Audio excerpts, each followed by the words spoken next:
देश में संविधान को, लोकतंत्र को जिस तरह कुचला जा रहा है और सब कुछ इवेंट बना दिया गया है, ऐसे वक्त में जमीन से जुड़ करके पहले 4000 किलोमीटर भारत की सड़कों की खाक छानना, कन्याकुमारी से कश्मीर तक, और अब मणिपुर से मुंबई तक, जलते हुए मणिपुर से देश की माया नगरी मुंबई तक पहुंचने की जो जिद है राहुल गांधी को, वो इस देश की आम आबादी पर बहुत गहरा असर डाल रही है। और मैं सौभाग्यशाली हूं कि उस यात्रा का हिस्सा हूं।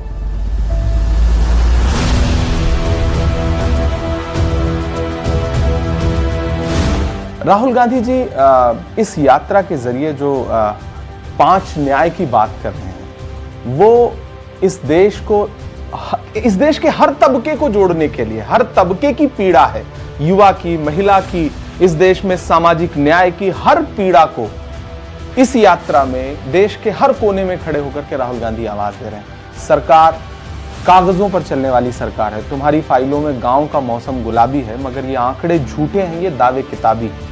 देश की पार्लियामेंट में वित्त मंत्री जिस तरह के ख्याली पुलाव कागज पर दिखाती हैं, वो जमीन पर बिल्कुल नहीं है। राहुल गांधी उसी पीड़ित वर्ग को जमीन पर जा करके उसको न्याय दिलाने की बात कर रहे हैं। देश का युवा उनसे जुड़ रहा है, महिलाएं उनसे जुड़ रही हैं, इस देश का आदिवासी, इस देश का किसान, सब राहुल गांधी से जुड़ रहे हैं और राहुल गांधी की तरफ एक उम्मीद भरी नजरों से देख रहे हैं। इस देश में इस वक्त जो काम प्रधानमंत्री को करना चाहिए वो राहुल गांधी कर रहे हैं। और इस यात्रा के जरिए वो जा करके इस देश के युवाओं से, इस देश के मजदूरों से, इस देश के बीड़ी मजदूर, इस देश के किसान, हम एक सुबह आंख खोलते हैं तो वो किसानों के साथ खड़े हैं धान के खेत में, हम एक सुबह आंख खोलते हैं तो वो फर्नीचर बनाने वाले कारीगरों के साथ खड़े हैं, हम एक सुबह आंख खोलते हैं तो मोटर मैकेनिकों के साथ खड़े हैं।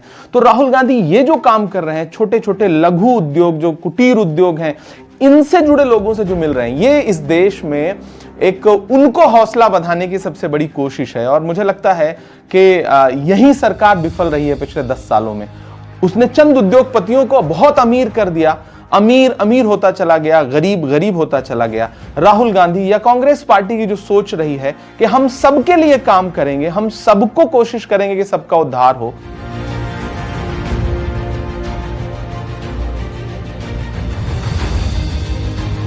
मैं सिर्फ एक नाम पर नहीं रुकूंगा कि मैं सिर्फ, मेरी आंखों में बहुत सारे चेहरे हैं।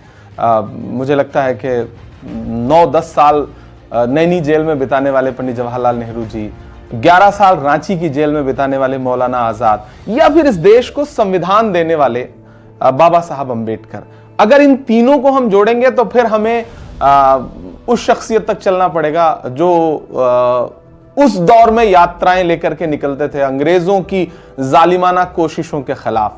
तो मैं अक्सर कहता हूं कि जो हर जालिम से टकराएगी वो आंधी बनाऊंगा, नए अंग्रेज आए हैं, नया गांधी बनाऊंगा।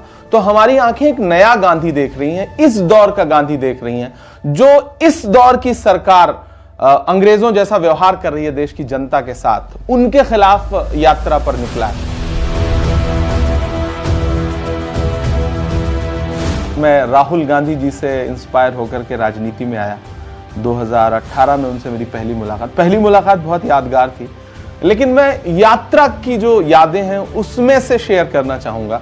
मुझे याद है, मैं पिछली जो भारत जोड़ो यात्रा थी तो मैं मांड्या में खड़ा था, कर्नाटका में, लाखों लोगों का हुजूम आ रहा था और मैं साथ आगे, यात्रा से थोड़ा सा आगे अपने दोस्तों के साथ चल रहा था।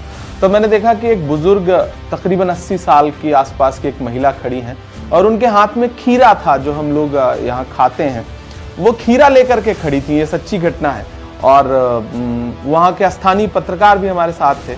उन्होंने उनसे पूछा कि यात्रा में आप खीरा लेकर के क्या करने आई हैं?